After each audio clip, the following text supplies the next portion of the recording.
Ya Bu, selamat pagi juga. Mau kemana ya Pak Rudi ya? Iya nih Pak Rudi, pagi-pagi udah mau beraktivitas aja. Iya, ini kebetulan saya berangkat lebih awal karena ada rapat di Puskesmas bahas tentang pendidikan kesehatan. Apa itu Pak Rudi? Kok saya baru mendengar ya?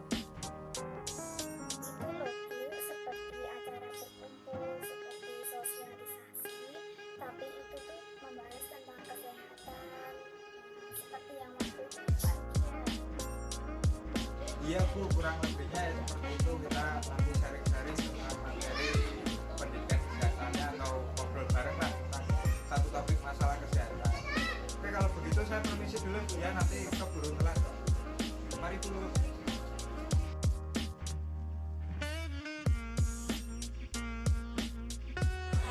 Selamat pagi semua.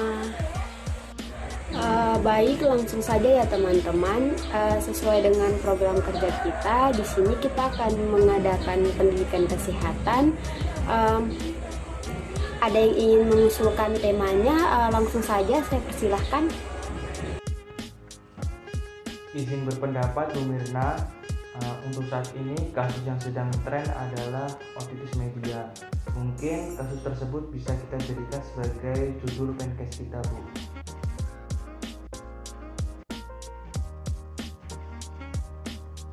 Bagus sekali ya Pak Joni dan Bu Natali. Ada lagi yang ingin memberi masukan atau ingin bertanya? Silahkan.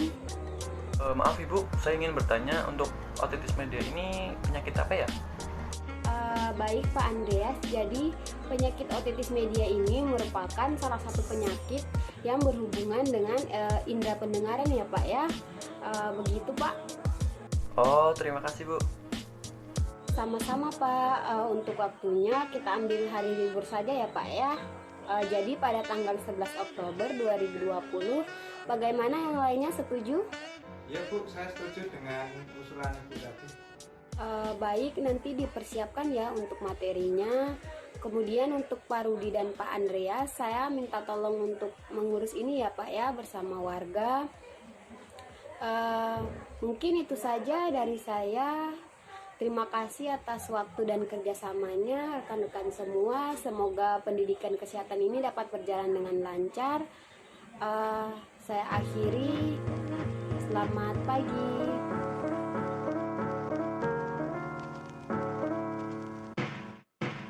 Pak Rudi. Ya Pak Andreas, ada yang bisa saya bantu? Maaf mengganggu Pak, apakah pulang dari klinik Bapak bisa ke rumah saya untuk membahas ini dengan Bu RT? Oke Pak, baik. Nanti saya waktu pulang akan mampir ke rumah Bapak. Terima kasih Mas Rudi. Sama-sama Pak Andreas.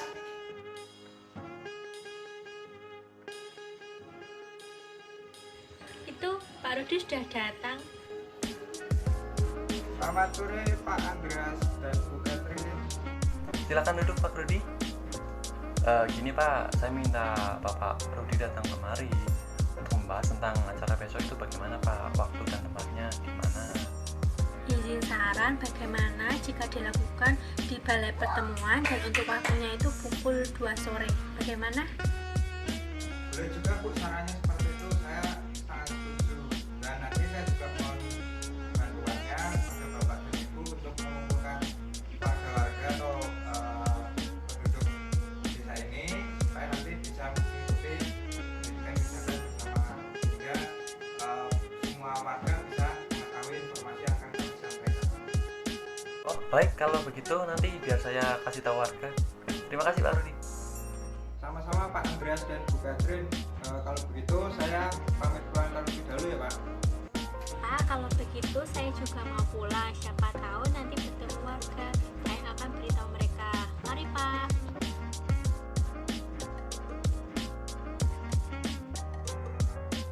Ibu, dari manakah? Di rumah Pak Andreas. Nah, Pak, besok itu ada penyuluhan di balai pertemuan. Jamnya jam 2. Saya harap semua bisa hadir ya. Terus ajak juga warga yang lainnya biar bisa ikut semua. Wah, siap Mace. Kita akan datang besok nanti. Biar saya kasih tahu yang lain biar pada datang. Mantap. Ya sudah, saya pulang dulu ya.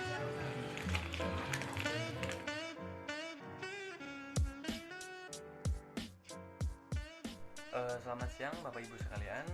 Kali ini kita bertemu di aula ya untuk mendapatkan informasi mengenai otitis media oleh Mas Perawat dan Mbak Perawat ini. Mungkin langsung saja bisa dimulai ya, Mbak. Mas.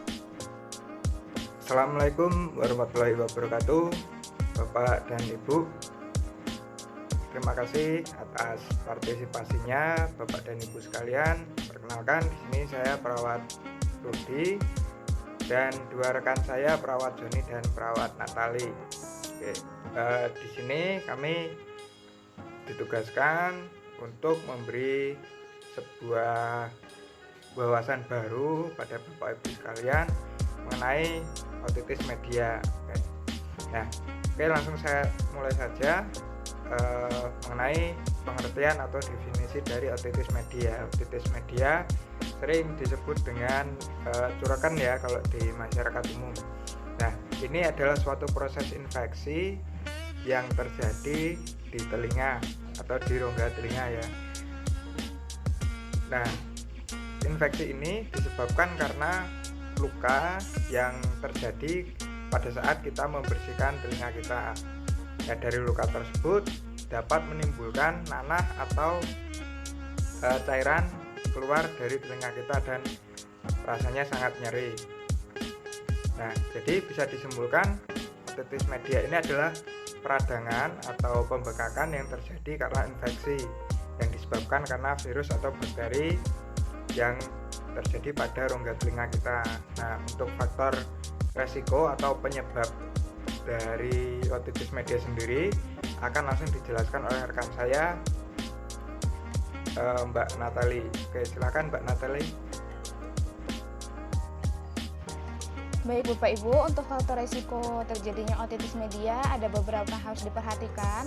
Yang pertama ada infeksi saluran nafas berulang, kemudian ada kondisi sosial dan ekonomi. Ini berkaitan dengan lingkungan adat, hygiene atau kebersihan, dan juga kebutuhan nutrisi. Selanjutnya ada riwayat otitis berulang. Jadi pasien dengan riwayat otitis dapat berisiko untuk mengalami otitis kembali. Selanjutnya ada tinggal di wilayah yang padat ataupun tinggal di penitipan anak atau penitipan bayi. Yang selanjutnya ada tinggal dengan anggota yang banyak dalam satu rumah. Sebelum kita lanjutkan, apakah ada pertanyaan Bapak Ibu? Belum, Mas. Baik, kalau tidak ada, kita lanjutkan tentang tanda dan gejalanya. Untuk yang pertama adalah keluarnya cairan dari dalam bagian telinga yang bersifat persisten atau terus-menerus selama 2-6 minggu. Kemudian yang kedua, terjadi penebalan mukosa telinga tengah. Kemudian yang ketiga, polip mukosa atau membran mukosa mengalami peradangan sehingga ukuran selnya membesar. Kemudian yang keempat adanya koleosteatoma atau tumbuhnya tumor jinak di area telinga tengah atau di belakang gendang telinga. Baik Bapak Ibu, untuk selanjutnya adalah tentang komplikasi yang terjadi. Yang pertama adalah gangguan pendengaran permanen akibat adanya perubahan jaringan irreversibel pada organ pendengaran. Kemudian yang kedua adalah pembengkakan lapisan telinga tengah, dan yang ketiga adalah gangguan tulang pendengaran. Seperti itu Bapak Ibu untuk komplikasi yang terjadi pada otitis media. Baik Bapak dan Ibu, sebelum materi terakhir saya sampaikan, apakah ada yang ditanyakan terlebih dahulu?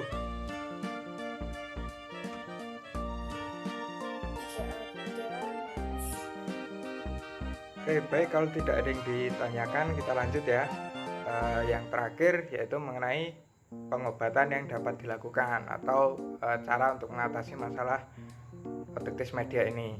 Ada dua cara yang akan saya ceritakan kepada Bapak Ibu sekalian. Yang pertama, irigasi areal, yaitu membersihkan telinga dari kotoran telinga benda asing maupun cairan telinga dengan menggunakan cairan irigasi. Nah, cairan irigasinya itu bisa menggunakan NaCl atau cairan infus, kemudian menggunakan air hangat, kemudian bisa menggunakan asam asetat juga. Nah, caranya dengan mengalirkan cairan tersebut menggunakan atau diteteskan ke telinga kita, kemudian ditunggu 5-10 menit, kemudian setelah itu dikeluarkan airnya, dibersihkan dan bisa juga ditambahkan dengan antibiotik topikal. Nanti antibiotik topikalnya bisa diambil atau bisa meminta resepnya ke dokter. Yang kedua, dengan membersihkan saluran pendengaran bagian luar dari nanah yang keluar dari telinga untuk mengurangi faktor risiko infeksi, dan ini juga bertujuan untuk mempercepat kesembuhan dari saudara kita yang terkena otitis media. Nah, baik Bapak Ibu sekalian, itu saja mungkin yang dapat kami berikan, yang dapat kami sharingkan. Dikarenakan tidak ada yang bertanya, maka saya yang akan bertanya ya. Tadi kan sudah dijelaskan mengenai beberapa tanda dan gejala yang dapat muncul pada orang yang mengalami otitis media. Nah, mungkin bisa disebutkan apa saja tanda gejala tersebut, Bapak Ibu? Izin menjawab, Mas Perawat. Ya, Pak Daniel, silahkan Pak Daniel. Saya ingin menjawab untuk tanda dan gejalanya, yaitu keluar cairan dari telinga 2-6 minggu. Nah, itu sama dengan tumor jinak di area telinga. Ya, benar sekali ya Pak. Jadi jawaban yang diberikan oleh Pak Daniel sudah sangat luar biasa, sudah benar. Tanda gejalanya yaitu keluar cairan dari telinga lebih dari 2-6 minggu. Nah, dan juga terdapat pembengkakan akibat peradangan yang terjadi di telinga. Satu pertanyaan lagi ya Bapak Ibu, untuk komplikasi otitis media ada yang tahu? Izin menjawab Mbak Perawat. Iya, silakan Mbak. Jadi untuk komplikasinya itu ada gangguan pendengaran permanen dan bengkak. Baik, benar ya jawabannya, tapi lebih tepatnya yaitu pembengkakan pada lapisan telinga tengah. Iya Mbak. Saya rasa Bapak Ibu sudah cukup memahami mengenai otitis media. Ini akan saya bagikan leaflet, silakan bisa dipelajari di rumah. Baik Bapak Ibu sekalian, mungkin demikian yang dapat kami sampaikan mengenai pemahaman otitis media yang dapat kami sharingkan pada hari ini. Mungkin jika kurang paham nanti bisa dilihat dari leaflet yang kami bagikan. Mungkin cukup ya untuk pendidikan kesehatan pada hari ini. Semoga ilmu yang kami berikan, ilmu yang kami bagikan dapat bermanfaat bagi Bapak Ibu sekalian. Saya kembalikan ke Pak Andreas, silahkan Pak. Baik, sebelumnya terima kasih kepada Pak Rudi dan kedua rekannya ya, yang telah mau memberikan kita sedikit ilmunya, membagi kita sedikit ilmunya. Semoga ilmu yang kita dapat bermanfaat bagi kita depannya. Mungkin pertemuan hari ini cukup sampai di sini dulu ya Bapak Ibu. Besok mungkin kalau ada kesempatan kita bisa bertemu lagi. Mungkin cukup sekian dari saya. Wassalamualaikum warahmatullahi wabarakatuh. Waalaikumsalam warahmatullahi wabarakatuh.